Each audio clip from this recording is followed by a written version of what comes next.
Hola, ¿qué tal? ¿Cómo estás? Bienvenido a Mucho Hablar. El mundo sigue girando y están pasando cosas. Comentémoslas.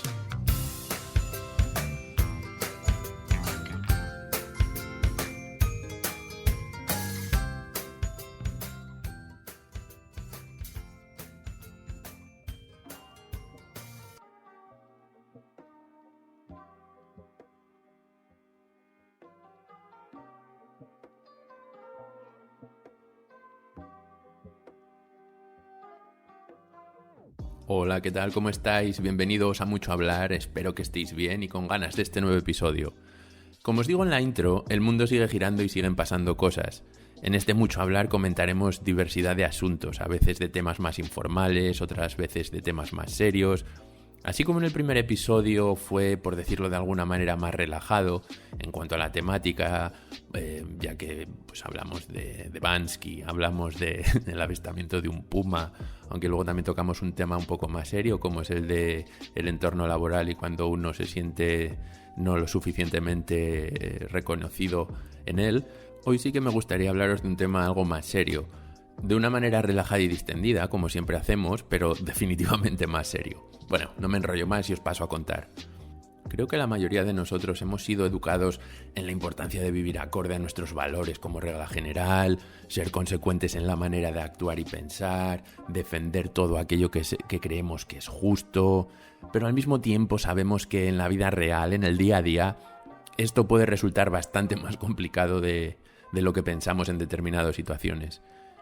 Por ejemplo, en el ámbito laboral, hacer o decir algo, o no hacer o no decir algo por miedo a las consecuencias que esto pueda conllevar con tu jefe o compañero, porque suponga perder cierto grado de confort en tu puesto de trabajo o por cualquier otro motivo que nos pueda causar problemas, de una u otra manera, puede ser un factor determinante para no vivir tan acorde a estos principios. Con amigos, con la familia, esto puede ser por no herirles, ofenderles o directamente por no tener una pelea con ellos. Es algo a lo que nos enfrentamos todos los días y que creo que está fuera de toda discusión. Con todo esto lo que me gustaría haceros pensar es ¿hasta qué punto estamos dispuestos a ir hasta el final con nuestros principios en determinadas situaciones? ¿Somos realmente consecuentes en nuestra manera de actuar y pensar hasta el final? ¿Y todo esto por qué? ¿Por qué nos cuentas todo este rollazo, entre comillas? Bueno, pues el 27 de septiembre se cumplirían 71 años del arresto de Milada Horáková. Ahora os explicaré quién fue y qué hizo esta persona, pero cuando escuché por primera vez la historia, la verdad que flipé. Por muchas cosas, pero especialmente por cómo vivió su vida siendo radicalmente fiel a sus principios y sus valores. Antes que nada, lógicamente me gustaría aclarar con todos vosotros que no pretendo resumir la vida de una persona al detalle en apenas 20 minutos. Simplemente me gustaría daros las principales pinceladas de su vida para que os deis cuenta de lo valiente que era esta persona y de cómo predicó con el ejemplo de lo que precisamente estoy abordando en este tema, ¿no? En este podcast. El vivir siempre fiel a tus valores y tus principios. Mila Horáková nació en Praga el día de Navidad en 1901. Era hija del dueño de una fábrica de lápices y lógicamente fue al instituto, el high school, por si hay gente de Latinoamérica o Norteamérica escuchándome, durante la Primera Guerra Mundial y más tarde entró a la Facultad de Derecho de la Charles University, Universidad de Carlos, en 1921. Solo 3 años después de la fundación de la República Checoslovaca de aquellos tiempos. Se graduó en 1926 y bueno, llegó a ser directora del Departamento de Bienestar y Salud, sería más o menos como lo llamaríamos hoy, del Ayuntamiento de la ciudad de Praga, ¿no? Ese mismo año se unió al Partido Nacional Socialista Checoslovaco, pero como verás a continuación, absolutamente nada que ver con el Partido Nacional Socialista Alemán o nazi. Créeme que entenderás por qué muy bien en unos minutos. Horáková desde un principio siempre fue súper activa en temas de derechos de la mujer, fue activista desde el inicio de la Primera República Checoslovaca, como doctora en Derecho, fue una de las fundadoras del Consejo Nacional de Mujeres, que era la organización que básicamente agrupaba a todos los movimientos por los derechos de la mujer en el país. Cuando la vida de Horáková empezó a tornarse una auténtica pesadilla, como ahora os empezaré a explicar, fue cuando los ejércitos de Hitler entraron en Praga en 1939. Los nazis sospechaban especialmente del Consejo de Mujeres Para que os hagáis una idea, pues arrestaron y ejecutaron a la presidenta del Consejo de Mujeres, amiga lógicamente de Horákova, en 1942, como represalia al intento de asesinato de Heinrich. Bueno, perdonad mi alemán, pero bueno, él era conocido con el sobrenombre del carnicero de Praga, así que ya os podéis imaginar cómo era el elemento este. Pues como os digo, la presidenta del Consejo de Mujeres fue ejecutada como represalia por el intento de asesinato de este alto mando nazi. Y digo intento porque sí es cierto que este nazi murió una semana después, creo, por una septicemia. Pero bueno, digamos que no murió en el acto y por eso digo intento, pero bueno, al final fue un asesinato. Como os decía, como represalia por esto, ejecutaron a la presidenta y a Horákova la detienen finalmente en 1940. La arrestan y es deportada a un campo de concentración nazi en Terezín, pero se dice que en ningún momento traicionó a ninguno de los miembros de la resistencia y que gracias a sus conocimientos legales, pues que pudo escapar de la sentencia de muerte y fue condenada a solo, entre comillas, solo 8 años. Fue sentenciada a 8 años, sí, pero recordad, arrestada en 1940, campo de concentración, 1944 fue juzgada y sentenciada a 8 años de prisión. En 1945 finalmente es liberada por las tropas estadounidenses. Por resumiros la historia rápidamente, con todos los matices, con todos los diferentes puntos de vista que hay sobre esta convulsa época en Checoslovaquia, Horákova apoyó al presidente posguerra mundial y pues sí, así lo manifestó públicamente, pero en las elecciones de mayo del 46, más o menos un año después, los comunistas se habían convertido en el partido más fuerte en las elecciones, pero todavía estaban lejos de lograr la mayoría. ¿Qué pasó? Pues bueno, lo que por todos es conocido, que la presión militar soviética en el país pues se empezó a allanar el camino para los comunistas. Horákova en este momento sí que protestó de una manera, digamos, clara en el Parlamento. Trató de evitar que los comunistas se alzasen con el poder. Luego, como todos decimos, el resto es historia, ¿no? Ella, como presidenta del Consejo de Mujeres, trató de evitar que este consejo fuese parte del aparato político. Así que Milada, una vez más, siendo súper fiel a sus principios, dimitió de su mandato parlamentario y poco después todos los partidos no comunistas fueron prohibidos por no considerarlos alineados con el bloque, ¿no? No eran considerados partidos de bloque. Más adelante comentaremos esto un poco con más detalle, pero fijaos que en 47 años de vida, que por aquel entonces Milada tenía, ya había sufrido la presión de 2 regímenes totalitarios, primero los nazis y luego los comunistas. Parece ser que durante todo este tiempo, después de su expulsión del Consejo de Mujeres y demás, a Milada se le ofrecieron en numerosas ocasiones la oportunidad de huir del país, porque lógicamente estaba bajo el punto de mira, pero ella se negó. Allá por 1948 se reunió con 4 conocidos representantes de los que por aquel entonces formaban parte de partidos democráticos ya desaparecidos, partidos en la clandestinidad, para discutir una posible acción conjunta, ¿no? Bajo las condiciones del nuevo régimen, cómo organizarse y demás. Pero parece ser que esta reunión, el resultado fue bastante nulo. Incluso ni siquiera se consideró la cuestión de la acción violenta, se rechazó la idea de fundar una organización coordinadora de las diferentes células de la resistencia, etc. Esta reunión, que bueno, pues no deja de ser no relevante en términos de consecuencias o acción política, fue la perdición para Milada. ¿Por qué? Porque en septiembre de 1949 fue detenida por la seguridad del Estado.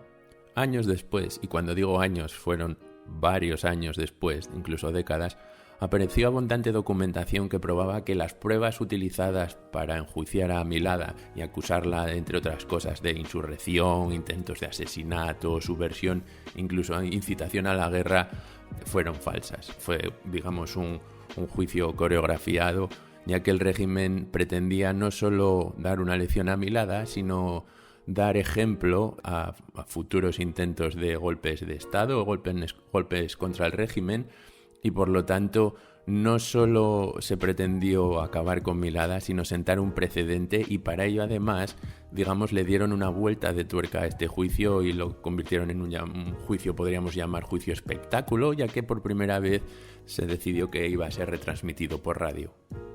Las acusaciones de los delitos que os acabo de mencionar hace unos segundos estaban sustentadas en confesiones de Milada y los otros acusados, pero lo que estaba claro, no en aquel entonces, sino posteriormente, es que estas confesiones habían sido obtenidas tras haber estado sumergido en agua hasta la cintura 24 horas, estar atrapados en habitaciones diminutas de poco más de 1 metro cuadrado, sin calefacción, sin luz, sin agua, con el objetivo lógicamente de romperlos emocional y físicamente hasta que confesasen lo que se quería que se confesase, que no era ni más ni menos al final que cargos por traición y espionaje. El juicio contra Milada y los otros 12 acusados comenzó el 31 de mayo de 1950. Y a diferencia de los otros acusados, la actitud de Milada fue firme, serena, pero al mismo tiempo discutiendo y defendiéndose frente a sus acusadores. Todo esto no valió para nada y finalmente Milada y los otros acusados fueron condenados a sentencia de muerte. De nada valió que personalidades de la época como Winston Churchill, incluso Albert Einstein, del que se conserva también el telegrama que remitió al por aquel entonces presidente de la República Checoslovaca, pidiéndole que por favor no se llevase a cabo la ejecución. Así que resumiendo, ella y otros 3 acusados fueron condenados a muerte, otras 4 a cadena perpetua y otras 5 a penas de prisión entre 13 y 28 años.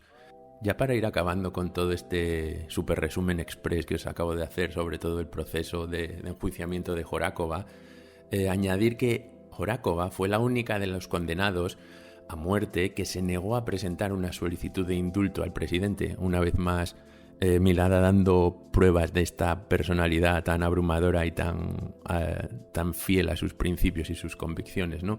Ya que ella consideraba que pedir el indulto al que por entonces era el presidente de la República Checoslovaca era una manera de someterse y admitir indirectamente su poder. Durante los días previos a la ejecución, Milada escribió varias cartas y una de ellas dirigida a su hija a la cual se le prohibió abrazar a su madre en la única visita que le brindaron antes de que ésta fuese ejecutada. Como digo, Milada pidió a sus guardas entregarle una carta que finalmente fue entregada en 1989. Tras la Revolución del Terciopelo fue cuando se encontró en los archivos de seguridad del Estado esta carta que los comunistas habían guardado y no entregado como había sido la voluntad de Milada a su hija. En esta carta que Milada escribe a su hija, habla de algo que enlaza directamente con lo que os comentaba y el motivo de este podcast, que es el de vivir conforme a tus principios, ser consecuente y coherente con tus convicciones. Cito literalmente lo que le escribe. No te avergüences de admitir una verdad de la que te has dado cuenta, aunque proclamases lo contrario hace poco. No te vuelvas obstinada con tus opiniones, pero cuando llegues a considerar algo correcto, sé tan firme que puedas luchar y morir por ello. He vivido una buena vida, acepto mi castigo con resignación y me someto humildemente.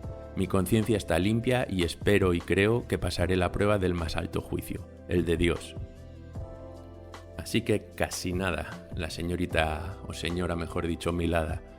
Como os decía, fue condenada a muerte por horca. Y una vez más, Milada dando pruebas de su más que admirable, yo diría que es única fuerza de voluntad, convicción, coraje, valentía y demás, dijo esto. Estas fueron sus últimas palabras cuando iba a ser ejecutada. He perdido esta lucha, pero me voy con honor. Amo este país, amo a esta nación, lucho por su bienestar. Me voy sin rencor hacia vosotros. Pues casi nada, ¿verdad? Vaya vida, una vida en la que, como os decía al principio, por propia iniciativa se metió en problemas. Lo fácil para Milada hubiese sido mirar para otro lado, o adaptarse a la situación, o callarse la boca, pero había algo en ella que le impulsaba a decir, no, es que no creo en esto, creo en algo totalmente diferente y no me voy a callar. Y no solo no me voy a callar, sino que voy a actuar, voy a ser consecuente con lo que pienso. A mí me flipa porque no estamos hablando de un país democrático, una situación más o menos como la que está reinando en el último siglo en Europa en muchos países. No, eran tiempos convulsos, tiempos donde el régimen de uno u otro bando, regímenes totalitarios, nazis, comunistas, te mataban por pensar como pensases. Y aún así, ella sabiéndolo, decidió seguir hacia adelante. si sigo pensando sobre toda su vida, yo ya admiraría esto de una persona que lo ha hecho, digamos, una vez en su vida, es decir, luchar contra un régimen en particular. Pero lo que hace Milada es el doble loop, ¿no? Es primero contra los nazis, la mandan a un campo de concentración, es liberada porque la guerra estaba tocando a su fin, pero luego, en vez de volver a su vida tranquila y acomodada, como os decía, pertenece a una clase media alta, tirando más a alta, no, ella decide una vez más meterse en el barro y seguir luchando contra quien haga falta, pagando el más alto precio, ¿no? Que es el precio de su vida.